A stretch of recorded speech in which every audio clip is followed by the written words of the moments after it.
HOA Karen called cops on my campfire. She didn't know I own her water rights. The desert night was alive with whispers of wind through the canyon. The kind of quiet that made every crackle of Jake's campfire feel like a rebellion. He sat on a weathered log, his calloused hands warming over the flames, the only light for miles in this remote stretch of Arizona. At 43, Jake had built a life out here, far from the chaos of city streets, on land his grandfather left him, a patch of earth tied to sacred water rights that fed the valley below. The fire wasn't just warmth. It was defiance, a stake in his claim to this place. Across the canyon, in a gleaming new HOA community, Karen watched. Her house, all sharp angles and manicured xeriscaping, stood like a monument to control. She was the HOA president, a title she wielded like a scepter. Every blade of grass, every mailbox, every flicker of light in her domain had to bend to her rules. Jake's campfire, a half-mile away but visible from her pristine patio, was an affront. She didn't know him, didn't care to. All she saw was a rogue flame, a threat to her order.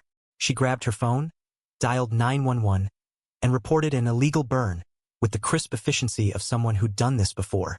Jake didn't hear the sirens at first. The desert swallowed sound, but the flashing red and blue lights slicing through the darkness were unmistakable. 2 deputies stepped out, their boots crunching on the gravel. "Sir, we got a call about an unauthorized fire," one said, his tone flat but firm. Jake didn't flinch. "This is my land," he said, voice low, steady. "I've got permits. Check the county records." The deputies exchanged glances, radioed in, and waited. Karen, watching from her porch through binoculars, felt a surge of triumph. But Jake wasn't just a drifter with a fire. He was the last holder of water rights to the aquifer that fed the entire HOA community, a legal relic from his grandfather's deal with the state decades ago. Karen's perfect lawns, her sparkling fountains, her very way of life depended on pipes that ran through Jake's land. He'd never flexed that power until tonight. As the deputies confirmed his permits, Jake's phone buzzed. A text from Maria, the elderly Navajo woman who lived a mile up the canyon, a friend of his grandfather's. "She's watching you. Be careful." Maria knew things about the land, the water, the history buried in these rocks. She'd warned Jake about the HOA's greed, how they tried to strong-arm her into selling her own parcel years ago. Jake trusted her instincts. The deputies left, apologizing gruffly.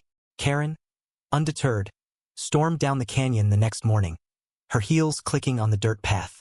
"You're a menace," she snapped, standing over Jake as he sipped coffee by the embers. "This is a fire hazard. I'll have you fined, evicted, whatever it takes." Jake looked up, his eyes calm but sharp. "You might want to check your water bill first, Karen." She froze. "What's that supposed to mean?" He pulled a faded document from his jacket, the water rights agreement stamped and notarized. "This says I control the aquifer your fancy houses drink from. One call to the utility board, and your fountains go dry." Karen's face twisted disbelief, then rage. "You can't do that. We have contracts." "Contracts don't trump deeds," Jake said, standing now, his shadow long in the morning sun. "You called the cops on me for a campfire. I could turn off your water for less." The standoff spread like wildfire through the HOA. Whispers turned to shouts at the next meeting, where Karen rallied her neighbors to sue Jake, claiming his rights were outdated, unfair. They hired lawyers, filed motions, their wealth fueling a legal machine Jake couldn't match. He didn't have money, but he had Maria. She arrived at his camp one evening, her silver hair glinting under the stars, carrying a leather-bound journal. "This belonged to your grandfather," she said. "It's not just about water. It's about the land's soul." The journal revealed a twist. Jake's grandfather hadn't just secured water rights. He'd brokered a deal with the Navajo Nation to protect the aquifer from overdevelopment.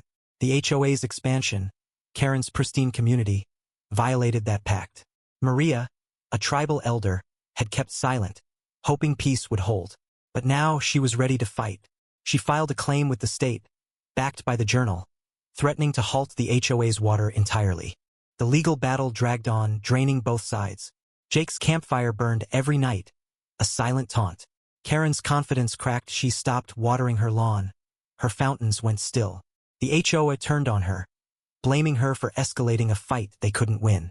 One night, Jake found her at his camp, not angry but broken. "I just wanted order," she said, voice trembling. "I didn't know." Jake wanted to feel triumph, but all he felt was the weight of the land, the water, the history. He could shut her water off, ruin her. But Maria's words echoed. The land's soul isn't vengeance. He offered a deal-limited water access for the HOA in exchange for respecting his rights and the Navajo Pact. Karen agreed, humiliated but relieved. The desert grew quiet again. Jake's campfire flickered on, but the victory was bitter. He'd won, but at what cost? The canyon felt emptier, the stars colder. Maria passed away a month later, her journal now Jake's burden. The HOA survived, but its shine was gone. Karen moved away, her house sold at a loss. Jake sat by his fire, the document in hand, wondering if he'd fought for justice or just pride. The land didn't care. It never had. What do you think, was Jake right to wield his power, or did he go too far in his fight for justice?